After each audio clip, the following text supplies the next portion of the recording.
அஸ்ஸலாமு அலைக்கும் நண்பர்களே. 30 நாளைக்கு வந்து ஒரு ஃபிட்னஸ் சேலஞ்ச் போட போறேன்னு சொல்லியிருந்தேன். அது என்ன சேலஞ்ச் தான் இன்னைக்கு பார்க்க போறேன். எல்லாரையும் கமெண்ட் பண்ண சொல்லியிருக்கேன். நெறைய கமெண்ட் வந்திருக்கு. அதுலேருந்து ஒரு சேலஞ்ச் செலக்ட் பண்ணி போட போறேன். என்ன சேலஞ்சுன்னு பார்க்கலாம். என்னென்ன சேலஞ்சு கமெண்ட் பண்ணியிருக்காங்கன்னு பார்த்துருவோம். 1 வீக் பைக்ல ஸ்பீடா போகாம இருங்க ப்ரோ. என்ன ப்ரோ ஃபிட்னஸ் சேலஞ்சு போட சொன்னா 1 வீக் பைக்ல ஸ்பீடா போகாம போட்டிருக்கீங்க. இருந்தாலும் நான் எப்பங்க ஸ்பீடா போனேன். அடுத்து என்ன கமெண்ட் பண்ணியிருக்காங்கன்னு பார்ப்போம். டெய்லி ஜிம் போங்க ப்ரோ. நான் டெய்லி ஜிம் போகிறதெல்லாம் ஒரு சேலஞ்சா? அதெல்லாம் ரொம்ப ஈஸியானது. கஷ்டமாக கொடுக்க சொன்னால் ரொம்ப ஈஸியாக பண்ணிடுவீங்களா ப்ரோ? ப்ரோ 100 புல்அப்ஸ் போடுங்க ப்ரோ. 100 புஷ்அப் போடுங்க ப்ரோ. டெய்லி 10 கிலோமீட்டர் ரன் பண்ணுங்க ப்ரோ. அடுத்த challenge daily boys school ground 20 times run please this challenge bro please. இது 20 வாட்டி கடையநல்லூரில் உள்ள பாய்ஸ் ஸ்கூல் கிரவுண்டை ரவுண்ட் பண்ண சொல்லியிருக்காரு. அதாவது அது ஒரு 10 கிலோமீட்டர் வரும். இந்த சேலஞ்சு கண்டிப்பாக பண்ணுங்கன்னு சொல்லியிருக்காரு. உங்களுக்காண்டி இந்த சேலஞ்சை நான் கண்டிப்பாக பண்ணுறேன் ப்ரோ.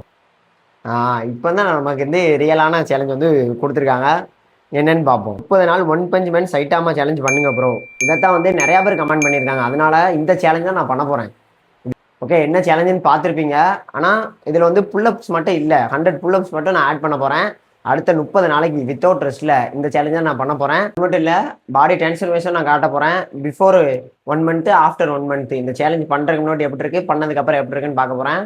நான் அடுத்த வீடியோவில் என்னோட பாடி எப்படி இருக்கு அந்த சேலஞ்சை ஸ்டார்ட் பண்ணிவிட்டு நான் உங்களுக்கு சொல்கிறேன். 30 நாள் என்னோட டிரான்ஸ்ஃபர்மேஷன் பார்க்கணுன்னா மறக்காமல் ஃபாலோ பண்ணி வச்சுக்கோங்க.